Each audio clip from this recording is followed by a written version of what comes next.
All right, welcome in to the Alec Lewis Show. I am your host, Alec Lewis, and glad to be here. This is a live stream. Gonna check in real quick to make sure we got this thing rolling. Give me 1 second.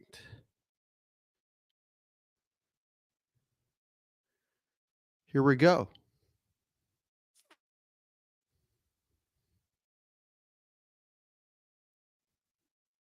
All right, welcome to the Alec Lewis Show.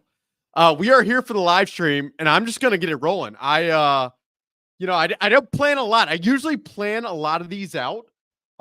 Today, not gonna do a ton of planning. I just want to take you guys questions. So whatever you guys have from a question standpoint, toss that in the chat, and I would love to answer your question. Appreciate it. Grandpa Leroy is in the chat. He's here. He's subbed. Let's go. But any questions that you guys have, just toss those in the chat. We're just going to do this Q&A style. Anything you got, I will hit. I'm going to start real quick with kind of something that's been on my mind. And it goes back to something that happened earlier today. I'm talking Wednesday, September 25th, as you guys watching live probably know. But the first thing that I really wanted to talk about today was the Bill Belichick comments. I imagine if you're watching this, you probably know what Bill Belichick had to say earlier today about the Minnesota Vikings. Bill Belichick said, I think they're going to have to eventually prove that they can play from behind. They've been great from ahead. And I thought that was really interesting. And I'd be curious what you guys in the chat, like how you guys feel about that. Is a very interesting comment. I mean, I didn't take it, like, I'll just go ahead and say it. Like, I did not take that as so negative. I saw some people on Twitter and some of the conversations that I've had with people who were like, really? Like, I can't believe they have to pick one thing. And yeah, maybe it is like a media crutch for people to pick you've been ahead so far that, like, of course, like, playing from behind, if that's the last box you have to check, then, like, who gives? Like, what matters? That's I definitely see that that aspect of that opinion, but I truly feel like Bill Belichick was essentially complimenting the Vikings in that they've done so much good through 3 games of the season, that it's just another box that ultimately they will check. And like, if you're asking me, Alec, do you think they can play from behind? Is that a box that you feel like they can check? Yes, I do, because they've proven they can run the football, and they've proven that playing from behind, Kevin O'Connell has always been able to scheme a pass-oriented offense. And so, it was interesting. To see the reaction was interesting. And I don't, like I've said, like, I don't blame people for feeling like this team's not getting the credit kind of that it is owed. But I think I would caution people in terms of reacting to that Bill Belichick comment that it was more, to me, like, he's been so impressed in every other aspect. Like, if they check that box, then what's kind of left? So yeah, that's what I say. I'm going to get into the questions, and like you guys said, or like you guys are doing really well right now. If you're watching this on YouTube, toss questions in the chat. I'm just gonna rattle these off. I'll mention your name. I enjoy doing this. I enjoy taking the questions. It's what makes this fun. If you have not hit the subscribe button, we'll do more of these. But I'm just gonna hop right into it. Jake Peterson, he asked, is Hawk on track to come back as soon as he's allowed? The answer that I give you to that is yes. TJ Hockenson has been very involved in the meetings, behind the scenes, in the meeting room, just on a daily basis. Like, this guy has been very present. He's in the locker room every day. Late last week, to give you an example of how present TJ Hockenson is, and how kind of integrated he is to things going on internally, we were in the locker room as a media beat crew, and TJ Hockenson walked in the locker room, like, I think he just showered. He was in a towel, and he's like singing all by himself. And he's like, oh, hey guys, like, didn't even realize you were in here. So in terms of, like, his health and his availability, what I would say is it's felt from the very get-go of this thing that they wanted to take a very long-term view. That's why they placed him on IR, and he's been in the situation that he's been in. But whether it is, next week going to London, that's probably quick for TJ Hockenson. I wondered initially if that was possible, but as they're coming out of London in the bye week after that week 6, TJ Hockenson being back at that point in week 7 would just not surprise me at all whatsoever. So I appreciate the question, Jake. Anything else you got, toss it in the chat. And I hope that answers you pretty good. I tried to give you a little scene from behind the scenes that we get every day that I wish sometimes fans got to experience. Grandpa Leroy, he asked, Sam had a sleeve on his knee. Did you see him move around today? Good question mark. So I didn't see him move around today. The Vikings, just so you guys know, typically they do hold practice on days like these, and you get to see him warm up a little bit as a media crew. Today they held a walkthrough. I think they've just tried to ease into the week with the amount of physicality that they've had to face the last 2 weeks, and really the physicality that they've forced the other teams to face the last couple weeks. So didn't see him move around, but he seemed in very normal spirits. Could it affect the knee affect like his athleticism, his ability to move in and out of the pocket? Maybe a tad, but ultimately I expect him to play on time and in rhythm the way he has, which is what has made him as effective as he's been thus far. So I appreciate that question, Grandpa Leroy. Anything else you got? Toss into the chat. You guys are rolling with this, so I appreciate it. As I said at the top, I haven't done one of these yet. I did one live Q&A, and it was one of the worst live Q&As probably done in YouTube history. I believe at that time, I had the camera rolling, and I didn't even realize that I was really on, and I couldn't do it, and the quality was terrible. So we've got things fixed. We are in Egan at the facility, ready to roll. I'm going to get back to the questions. If you have one, toss it into the chat, and I will hop right on it. We'll go for probably like 30 minutes here, and I'll give you as much insight / knowledge / conversations that I can get to. And I appreciate you guys watching, paying attention to the Alec Lewis show. It's been fun to do it, and we will do more of these. So Maxwell Joseph, is Mark Caboli pure electricity in person? And when are we going to see you on McAfee's Feel the Beat segment?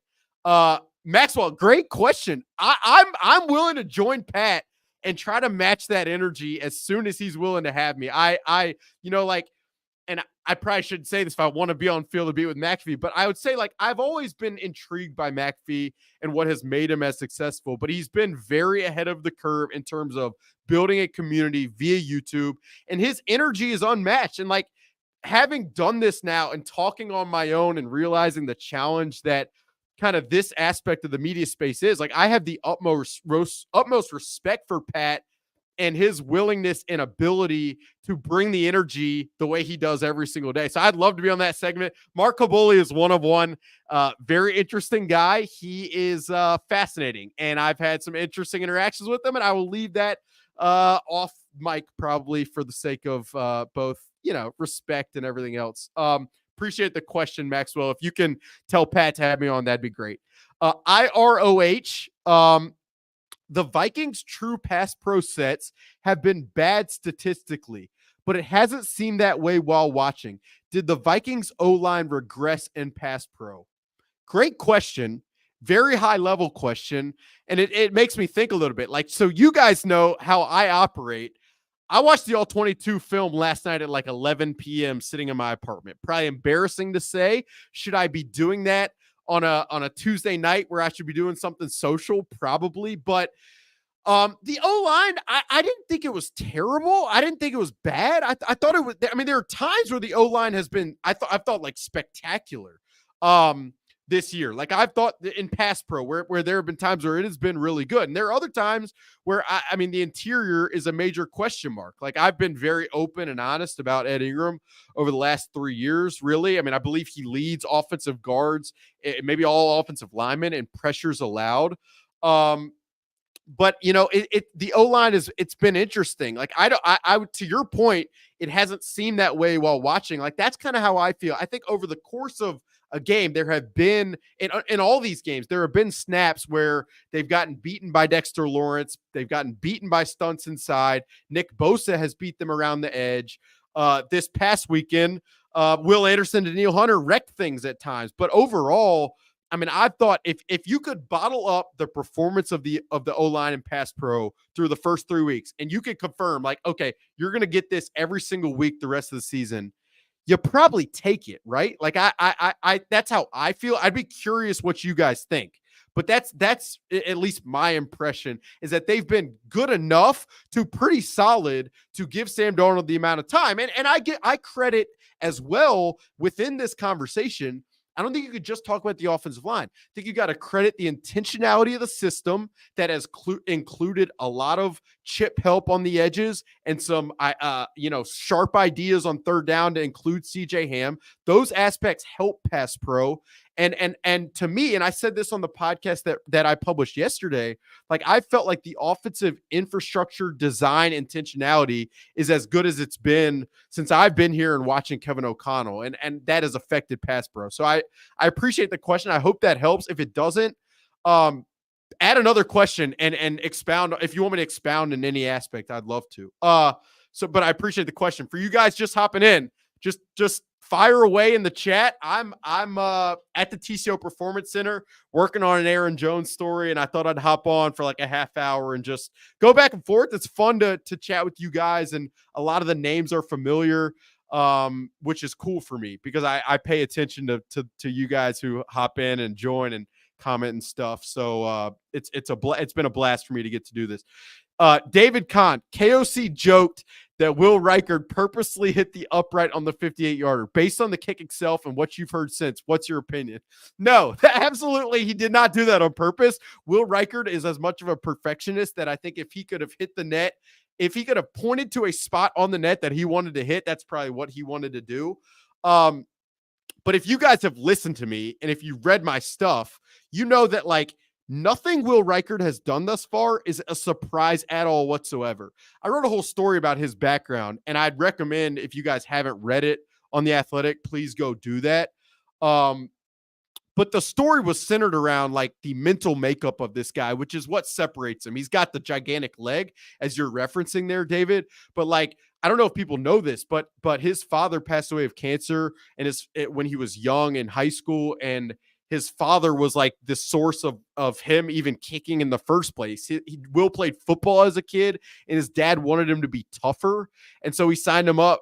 Will played soccer as a kid. His dad wanted to be tougher, so he signed him up for football. And Will started to kick, and he became in some ways like a prodigy. And then he went to Alabama, which like I know because I'm from Alabama, but that place was like a kicker. You don't go there. Like it became a situation at Alabama where there, just like it is here, where like the fans, every time the kicker trotted out to kick a big time field goal, you expected him to miss because that's what would happen. And Will Reichard went to Alabama to literally change that trajectory of kicking at the school. And so, like, again, to see him having done what he's done, it just doesn't surprise me at all whatsoever. Great question, David. I love the joke from Kevin O'Connell. That was a little bit of the like quippy type stuff that Kevin provides sometimes off mic. So it was good that he did that publicly. Ezra Gonzalez, who pays attention to a lot of stuff, and I appreciate you doing that. Is Ivan Pace? That's all he asks. Is Ivan Pace? The question is probably, is Ivan going to play? If I'm correct, and let me just double check this because the injury report is out. Ivan Pace did not practice today with the ankle injury. I will tell you guys, and this is the stuff that I probably wouldn't write, but I'd say on here, like I saw him walking around in the locker room with the limp on Friday. Today, it didn't look nearly as bad. He looked fine enough. There was probably I didn't look at his ankle to see if there was a brace or anything, but we will see. Like tomorrow, if he doesn't practice, that's probably a red flag. But he's also a guy who I'd say like he's just an interesting guy to where if he suits up Friday, Saturday, and it's like ready to rock like on a short-term basis and the injury is not going to affect him long-term, then that's probably I wouldn't be shocked if that's the route they take. But I will also say, this entire year, and I said this earlier with TJ Hockenson, the thing that they've done with injuries is they've taken a long-term view with a lot of this stuff. Like obviously Justin Jefferson came back pretty quickly. from the quad contusion, but I that was a guy. If there had been risk in bringing him back short term, they would have taken the long term view because of how much he matters. So sitting here at 3-0, like it's not as if they can take any of these games for granted. Obviously not, and I don't think you can just rest guys because you've banked 3 wins. But I do think they will be smart with the guys who really matter, and Ivan Pace is one of them. I'm going to take a sip of water and then hop back into your questions. If you guys have more, toss them into the chat. I've loved this. Absolutely love it. Love the interaction. Any comments, any feedback, just toss that my way. Connor Moore asks, what do you think the chances Jordan Addison plays this week are? If you had asked me that, no. I mean, you asked me now. I told a buddy this, and I will tell you, I mean, I hope this doesn't get aggregated, but what I would say is like I have like a 71% confidence level that he plays this week. And it's because they've spent the last couple weeks rehabbing him, getting him back. I know that's like the nerdiest answer of all time, but I like answering in terms of like my confidence with this stuff because it just gives you an idea like that there is a 29% chance that my confidence level is wrong, but they've taken it slow with him. It'd probably behoove them a lot to have him back this week. You know, I watched the film of the Packers against the Titans, which I'll get into a little more in a little bit. And Jair Alexander, who is an interesting cat, I'll put that lightly. Like, but besides him, Eric Stokes, I think is gettable, especially with a guy like Jordan Addison healthy. So I just wouldn't be shocked if he plays this week at all. Any potential deadline moves to help the roster? Donovan Bradley asked that. You know, there's nothing right now that really stands out to me, but by that point in the season, from a health standpoint, that's probably where you assess. How do we look at tackle? How do we look on the interior of the offensive line? How do we look on the interior of the defensive line? I mean, elsewhere, you know, I got to be honest, like to potentially get back Jordan Addison, TJ Hockenson, and then to have a guy in Jalen Naylor, who in my opinion has proved that he's like a legit 2. I mean, the receiver depth is what it is too. So a popular talker for me before the season was like the depth was so minimal at so many spots. But I mean, even at cornerback, like if one of those guys go down, I have faith in Fabian Moreau to kind of play quarters and do some of the stuff they're doing, which I mean, again, just like I said yesterday, like this whole thing has kind of broken my brain a little bit with how I felt and how I feel, but that's just the reality of how this thing goes. So I would say that my mind, when you ask in terms of any potential deadline moves to help the roster, my mind goes to the line of scrimmage, for better or worse. That's just where I am. And then I think you assess health at those times and adapt from there. Quick, real, just for the people who are just hopping in, please like, subscribe, whatever. If you've got questions, throw those in the chat. The Alec Lewis show has been very fun for me to do. Those who know me know how passionate I am about the writing and how much I care about giving that my full attentiveness. But it's been cool to kind of branch out and test myself and challenge myself in a different aspect and speak directly to you guys and kind of show a little more of a really boring and terrible personality that I have. So it's been fun to do that. Gonna get back to the questions. If you've got more, throw in the chat. If I'm being too long-winded, let me know. If I'm not, then let me know that too. But I probably am because that's how I go. That's how I roll. See, I don't even know what I'm saying half the time, which is a tenet of the Alec Lewis show. Connor Moore, he asks, do you think LDR, Levi Drake Rodriguez, or Dwight McGlothern will get any run this year? Wouldn't be shocked. You know, you saw Jalen Redmond out of nowhere get time again on Sunday against the Texans. And Jalen Redmond, like, I mean, this is just a classic Brian Flores thing. And it ties to the personnel department, who deserves credit, specifically the pro personnel department. Like the signings that they made in free agency, phenomenal. But then you include the Taki Taamanis, the Dwight McGlothers, like you're talking about, Levi Drake. But to get back to Jalen Redmond, like here was a guy who was in the XFL last year. He had been an undrafted player, I believe, from Oklahoma. He comes in, they sign him as like a pass rusher on the interior. And in training camp, like the one thing that stands out is one day he got in like a scuffle with Ivan Pace and some offensive players, and they threw him out of practice. Like, they threw out Jalen Redmond. But then part of me at the time was thinking, like, I don't know, maybe there's Flores, maybe the defense, they love that attitude. And like around the time that the roster was being constructed, I heard from someone internally like that Jalen Redmond is included just with Levi Drake Rodriguez. And then Flores obviously uses a guy out of nowhere because that's what he does Sunday. But Levi Drake Rodriguez getting time really wouldn't surprise me at some point if he's continued to develop, add from a strength standpoint, and then they need pass rush help on the interior. That's where you'd see him probably earn an opportunity. Dwight McGlothern, it would probably require injury, but this is a developmental year, and I think that's great. Like, how often and JJ McCarthy, you never want him to get hurt, but I thought originally if Sam Darnold plays and allows JJ to sit, like how often in this league, which is so devoid of patience, can a guy who has potential sit, develop, and learn in a system and have continuity? Like, it's very rare. And so for Dwight McGlothern to potentially get to do that, I think that will behoove him. And I wouldn't be surprised if we look back 2 years from now and Dwight McGlothern is starting as a cornerback for this Vikings team. And it's like, and he talks about, being able to sit and learn and assimilate in that environment that whole first year was so critical to the success he might have. So great question, Connor. I appreciate it. Ezra Gonzalez is back with an Ivan Pace question. Is Ivan Pace injury worse than we know? It seems interesting that they brought a linebacker in for a workout and signed one.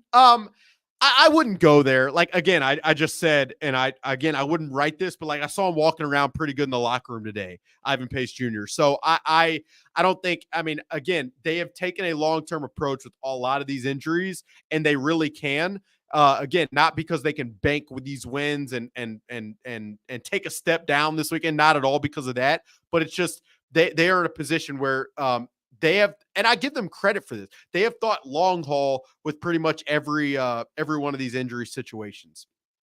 Janet Monahan, who has listened and tweeted and replied and been very fun to interact with over time. And I appreciate you kind of paying attention to the work and the writing and everything. She asks, do you think it is possible that the Packers play both Love and Willis? I don't. I really don't, unless an injury occurs. But like you guys asked about Jordan Addison earlier, my confidence level right now probably is that I'd probably say like 65% I expect Jordan Love to play. And that's not based on any intel. I don't have some crazy Packers source providing me that information. But apparently he worked out before the game last weekend, looked pretty good. I wouldn't be surprised if similarly they thought long-term and understood the test that would be this weekend. And if it is Jordan Love, I cannot wait to see him against Brian Flores defense, considering the way those two games played out last year. I mean, you had the first game last year where Jordan Love looked like he could not see the field against Brian Flores. And then you had the second game where he's on his back foot throwing 45-yard laser beams in US Bank Stadium and kind of blowing the Vikings off the turf. So I hope it's Jordan Love because I want to see him against this Brian Flores structure and defense, given months to kind of revamp what they've done. Cade Pearson, does Jair Alexander shadow or mostly stay on one side? He can move around. He'll shadow, but he'll also have double coverage to help on Justin Jefferson, you would think. Or they'll single up Justin Jefferson and which would be an insane move. But I've said to some of the other media members, like the one storyline of this game that I think's gone a little bit under the radar, and Justin Jefferson talks Thursday, so we'll probably get into it with him. But I don't believe, and correct me if I'm wrong, I don't believe Justin Jefferson has gone up against Jair Alexander since that 2022 game late in the season where Jair grittied over the top of Justin. I believe Jair was suspended for the game late last season, and so Justin was not able to play against him. And so Justin going against this guy who is physical at the line of scrimmage and has been willing to talk trash to Justin Jefferson over time. I've got my eye on that. And you guys, hopefully you know what that means, because Justin Jefferson is not one to be very kind to cornerbacks. Grandpa Leroy says, like and subscribe. Great point, Grandpa Leroy. If you guys are just tuning in, first, I appreciate it. It's been very fun to do the Alec Lewis show. I haven't done a live Q&A yet, but I've kind of vowed to do one of these a week over the course of this season. And it's a great time for it. But if you're new here, if you just found this on recommendation, suggestion, I cover the Vikings every day, do it for The Athletic. So please like and subscribe. Would really appreciate that. Going to continue with the questions. If you got them, toss it in the chat. I'm going to hop around too. I've been going line by line, but I want to get some quick ones out of the way. Mark McLaughlin, what is your take on the new kickoff changes? What a yawner. Yeah, you're dang right, Mark. They call it the dynamic kickoff. It is not dynamic. I don't know if I should say this, but I grew up with a Devin Hester fat head in my room in Alabama. I do not give a damn. I mean, sorry. I did not give a dang about the Bears. I really did not care, but the electricity of Devin Hester and his ability to return kickoffs was so just like incredible. Like it was, I loved the play. I loved the energy that play provided. This has not returned the kickoff to that point. So yeah, it is a yawner. Mark, you said it exactly right. If the NFL listens to that and gets mad at a writer saying that, I don't really care. SGUUDS11. KOC and Co. have talked about how great the home crowd is in every presser this season. Wondering if you've noticed this too and where it came from. Seems very deliberate and it paid off versus Houston. Well, I think part of them saying that is to give credit to the fans and make the fans feel good. Like if I was I'm going to tell you guys you're great listeners and hopefully that makes you feel good. So that's probably part of the approach, but there's no question that Kevin O'Connell, Brian Flores, and the entire staff and defense understand that the more noise going on in that building, the harder it makes it on opposing offenses because you can't communicate as easily. I mean, that's just the reality. And they understand that. And Sunday probably helped them understand that at a level that had not surfaced prior. So you're going to continue to hear them saying that. And it is 100% purposeful and deliberate, especially after you see another team flagged 4 times. Like they're going to continue to bang the drum on the crowd being a really important aspect of what they've done. IROH is back with another question, which I appreciate. Out of 60 qualifying guards, Ed Ingram ranks number 60 in pass block grade. Brandell is number 40. Bradbury has been the 5th lowest center. And IROH asked about the interior of the offensive line. Now, I just got to tell you, I don't take those PFF grades as gospel. I respect the process that goes into it, and it's probably at a level that most just casual people who see the grades and freak out over them. It's the PFF does more probably than is understood. But I would also say that I just, on a snap-by-snap basis, I like watching it that way, and I'll make my own evaluation before kind of looking at those grades. Now, Ed Ingram, yeah, I don't need to talk about Ed Ingram. I was banging the drum after the second week of the season that I felt like his play was potentially it could be very tough for the Vikings to continue to hold up in pass pro with him playing the way he was. And I still feel that way. Blake Brandell, I got to watch him closer to really give you a feel and an idea. And Garrett Bradbury, there have been ups and downs, but I mean, and he's probably more solid now than he was earlier in his career. But I mean, I think it just is kind of what it is. You know what you're going to get. And he probably does deserve credit for what has been on his plate, just with protection and those aspects of, what they're doing offensively. Sparky Finch says, I think we're great listeners, TBH. Yeah, of course. Why? I would never blow smoke like that. Come on. You guys are doing a great job. Freedom Thinker 1948. Any word on if there's talks on extending Kwesi, Kevin, or Brian Flores? This is a subject that, Mark Wilf spoke before the season in training camp. Mark Wilf was asked about extension. He said they weren't going to revisit that conversation until after the season. All I'll say is if it continues the way it's going, the price is going up. So while I can't confirm that they have broached the subject, I've seen certain reports that things are close to that. I from what I know, Kevin O'Connell, Kwesi, Brian Flores are very focused on stopping the Packers this week and exposing the Packers defense and offense this week. They're not focused on that. And again, like I said, the more success that they have this year, given the way the contracts talks have gone, like the more leverage they're going to have and the more it's going to cost for ownership. But that's the price you pay. And it's a positive price, because if things continue to go this way, then you'll happily pay for that type of success. Zoomer Kev, what is going to be this week's terrible trick play? I'm thinking we see Jefferson throw a pass. There was the running back pass, but I will say Johnny Munt was held on that play and they didn't call it. There's been a lot of trick play stuff. It is what it is. You take it I've kind of gotten to a place where like some of the greatest play designers in football, college and pro, sometimes they get so crazy with their play design that you're like, how could your brain have possibly gone there?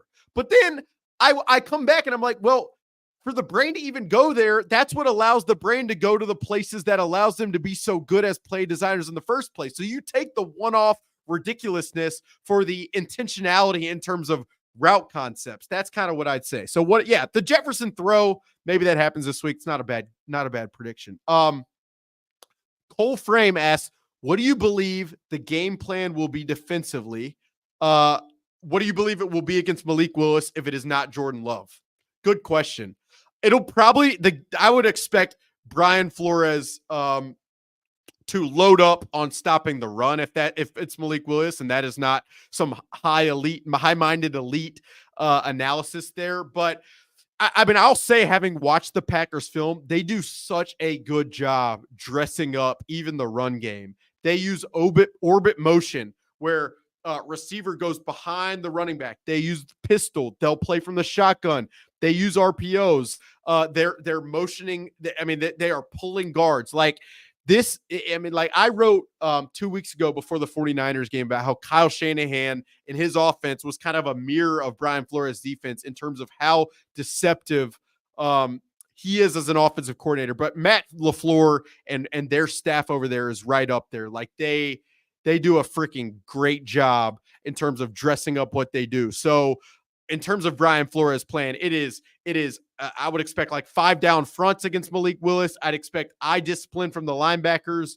You probably see 2 linebackers, probably more base defense than we've seen, and less like nickel dime personnel. That's probably where my mind would go if it's Malik Willis. Jacob Zinner, I'm late to the stream, so apologies. No need to apologize. Whenever you could show up, we appreciate it.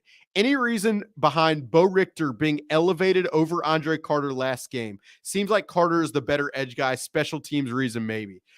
I would probably disagree, beg to differ with that. Andre Carter looked pretty good in preseason games. He started to flash at the end of the preseason at a level that he had never flashed in his time here.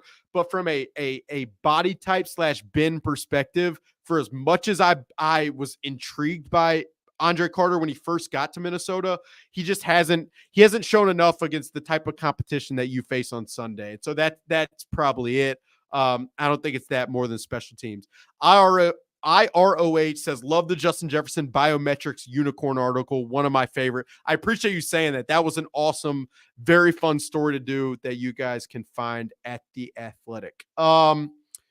I'll do a couple more. And if you guys have any more questions, toss them in the chat. But I got to get back to this Aaron Jones story. And I cannot thank you guys for being here. Like I said, I'll do 2 more questions. But if you're here, please like and subscribe. Would really appreciate that. And we're going to do more of these, so it should be fun. Sparky Finch, who is a great viewer of the show, says, would you say what Kwesi and B-Flow did this offseason is a Moneyball approach, as in replacing Hunter in the aggregate with tweeners all over the defense? Fair question. And really fair given Kwesi. He hails from Wall Street. And so it's fair. I mean, part of me wants to say, yes, it's a Moneyball approach, but in the sense that, like, it's just about Moneyball. I mean, I guess I should ask, like, aloud and answer myself, like, what was the Moneyball approach? Well, it was finding certain types of hitters based upon on base percentage, as as opposed to average. I mean, that was like the core of what they did. And it was out there. Like this Vikings, they signed Jonathan Grenard and Andrew Van Ginkel, who had really high pressure rates. Now, Grenard had sack numbers, so in some way, like that's definitely an aspect. But and more than like any data infused decision making leading to the defenders they brought in, to me, it's just a synergy of a coordinator knowing what he needs to elevate his defense, and Brian Flores, who is a former scout, knows that as good as anybody. And then a personnel department willing to meet a guy who is as strong-minded as Brian Flores is in what he wants. And like, that's where I'd say like you on the outside, you would hope that there's just such synergy in every building, but there's not. Like, there's a lot of ego that goes on, and it takes people on the personnel side to listen to the coaching side and give a little bit, and it takes people on the vice versa to give a little bit. And like that takes you putting aside maybe what you think is best for the betterment of the group. And I think both parties in some ways did that in the vision that Brian Flores had of like, okay, let's go find these guys because this is how we'll use him, and taking it that extra step as opposed to just signing good players. That to me is what the secret sauce of what they've done. And really the secret sauce, I find it hard to be replicated because Brian Flores knows what fits his defense better than anybody else. Now, I will say, if you look around the league, like Mike McDonald in Baltimore did this. They didn't pay edge rushers a ton of money.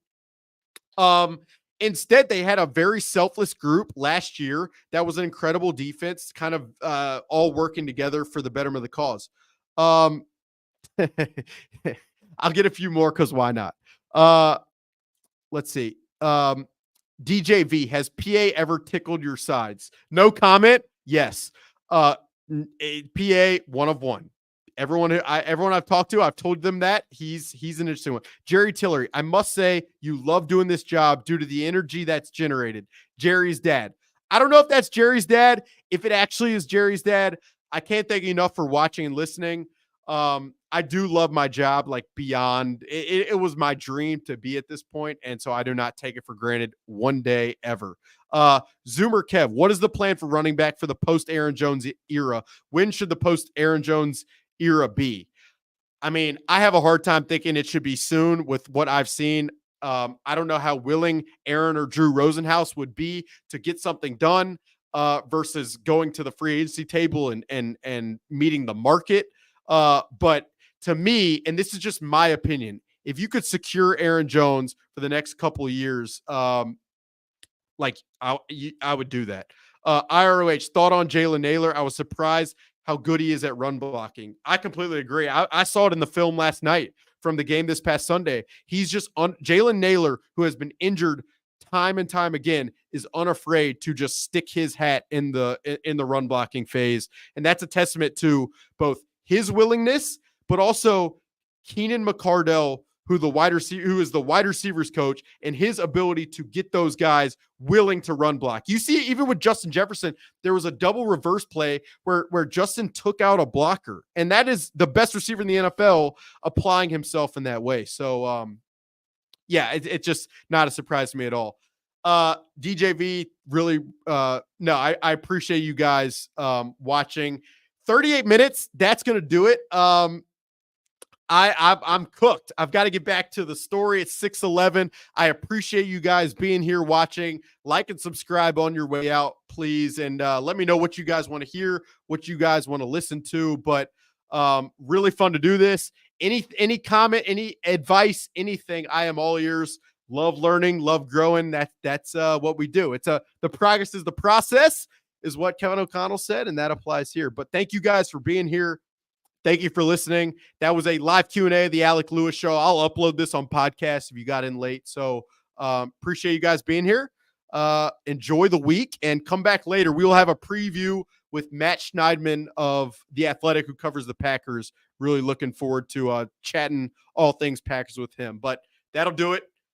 Thank you guys for listening. Talk soon.